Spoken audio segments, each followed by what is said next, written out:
Sindh high court के chief justice Junaid Ghaffar कायदे अज़म मोहम्मद अली जिन्ना की मज़ार ते हाज़िरी भरे फ़ातिहख़्वानी कई। चीफ जस्टिस जुनेद गफ़ार के कायदे अज़म की मज़ार ते गार्ड ऑफ ऑनर पेश किया वियो।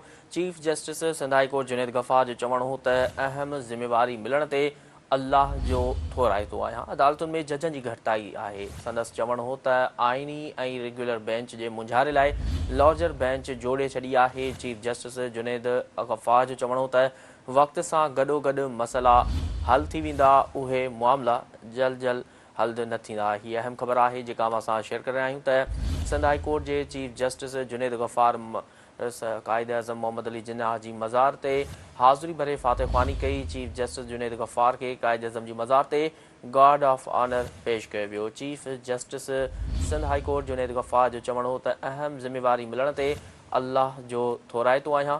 अदालतुनि में जजनि जी घटिताई आहे। संदसि चवणु हो त आइनी ऐं रेगुलर बेंच जे मुंझारे लाइ लॉर्जर बेंच जोड़े छॾी आहे। चीफ जस्टिस जुनेद गफ़ार जो चवणु हो त वक़्त सां गॾोगॾु मसइला हल थी वेंदा, उहे मामला जल्द हल न थींदा आहिनि।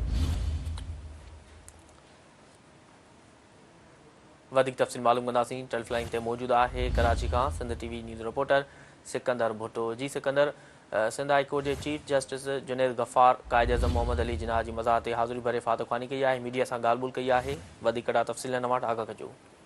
हाजी अब्दुल क़यूम, सिंध हाई कोर्ट जो chief justice justice Mohammad Junaid Ghaffar बतौर चीफ जस्टिस हल्फ करण खां पोइ कायदे अज़म मोहम्मद अली जिन्ना जी मज़ार ते पहुतो आहे।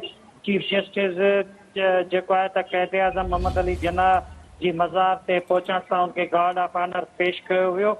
चीफ जस्टिस कायदे अज़म जी मज़ार ते फ़ातिहख़्वानी करी ऐं याददाश्तनामे ते जेको आहे त हुन पंहिंजा तासुरात लिखिया।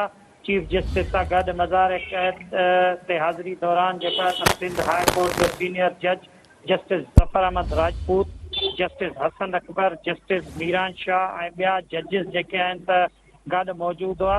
हाज़िरी खां पोइ chief justice Sindh high court justice Mohammad Junaid Ghaffar media सां ॻाल्हि ॿोल कंदे चयो त असांजी रिवायत आहे त चीफ जस्टिस थियण बाद मज़ार क़ैद ते हलफ़ खणंदा आहियूं। मज़ार क़ैद ते हलफ़ खणण खां पोइ जेको आहे त हाज़िरी भरींदा आहियूं।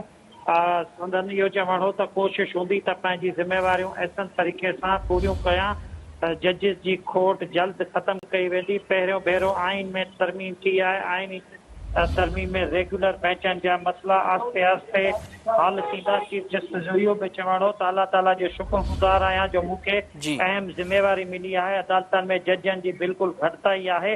जजनि जी खोट पूरी करण लाइ सिविल जजिस ऐं जुडिशियल मजिस्ट्रेट जी भर्ती जो प्रोसेस शुरू थी वियो आहे ऐं जल्द हुननि जो इम्तिहान थींदा।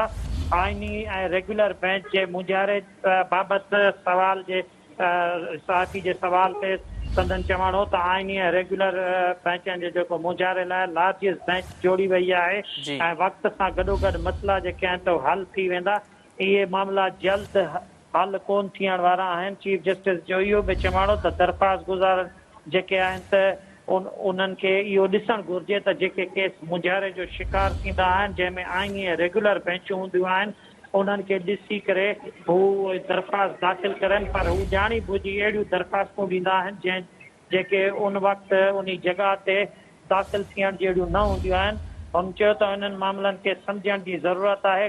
को वॾो मसइलो न आहे, पर वक़्त सां सभु ठीकु थी वेंदो। जी अब्दुल क़यूम। ठीकु आहे सिकंदर भुट्टो, तफ़सील ॾियण लाइ वॾी महिरबानी।